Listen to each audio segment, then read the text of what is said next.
তার মানে আল্লাহ তাআলা নবীকে ভুলেন নাই বা নবী সাল্লাল্লাহু আলাইহি ওয়াসাল্লামের উপর অসন্তুষ্ট হন নাই, ইচ্ছে করে আল্লাহ তাআলা কিছুদিন ওহী বন্ধ রেখেছেন। প্রতিদিন সূর্য থাকলে যেমনি ভাল লাগে না, মানে 24 ঘন্টা, এজন্য 12 ঘন্টা সূর্য দিয়ে আল্লাহ 12 ঘন্টা রাত দিয়েছেন, আমাদের আরামের, বিশ্রামের, ঘুমের আয়োজন করেছেন। ঠিক তেমনি রেগুলার ওহী রিসিভ করলে রাসূল সাল্লাল্লাহু আলাইহি ওয়াসাল্লামের জন্য কষ্ট হয়ে যাবে, এজন্য ইচ্ছে করে আল্লাহ গ্যাপ দিয়েছেন। আল্লাহর হাবিব সাল্লাল্লাহু আলাইহি ওয়াসাল্লামের উপর আল্লাহ অসন্তুষ্ট হননি। এটাই আল্লাহ তাআলা বললেন যে ওয়াদ-দুহা ওয়াল-লাইলি ইযা সাজা, প্রভাতের সূর্য কিরণের শপথ, রাতের নিঝুম নিস্তব্ধ পরিবেশের শপথ। মা ওয়াদ্দাআকা রাব্বুকা ওয়া মা ক্বালা, আপনার রব আপনারে ভুলেও যায় নাই, আপনারে ছেড়েও যায় নাই, আপনার উপর নাখোশও হয় নাই। সুবহানাল্লাহ।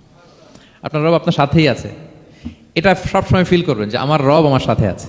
এটা ফিল করলে আপনার মধ্যে যে সাহস আসবে, আপনি কল্পনাই করতে পারবেন না যে এত এনার্জি আপনার ভিতরে আসলো কি করে।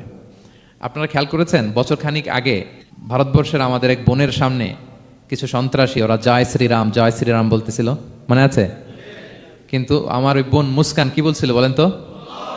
তার এক আল্লাহু আকবারে from north to south, from east to west, the entire globe প্রকম্পিত হয়েছে। আমরা সবাই পড়েছি আল্লাহু আকবার, সবাই আমরা কি পড়েছি? আল্লাহু আকবার। কারণ সে ফিল করেছে যে আল্লাহ আমার সাথে আছে। মনকে তুমি বুঝিয়ে বলো আল্লাহ আছেন আমার সাথে, এটা ফিল করতে হবে। আল্লাহর হাবিব সাল্লাল্লাহু আলাইহি ওয়াসাল্লামকে আল্লাহ তাআলা এইটাই অ্যাসিওরেন্স দিলেন, কনফার্মেশন দিলেন যে মা ওয়াদ্দাআকা রাব্বুকা ওয়া মা ক্বালা, আপনার রব আপনাকে ভুলে যায় নাই, আপনার রব আপনার প্রতি অসন্তুষ্ট হয় নাই। আমি ইচ্ছা করে ওহিটা বন্ধ রেখেছি যাতে আপনার আরাম হয়। সুবহানাল্লাহ।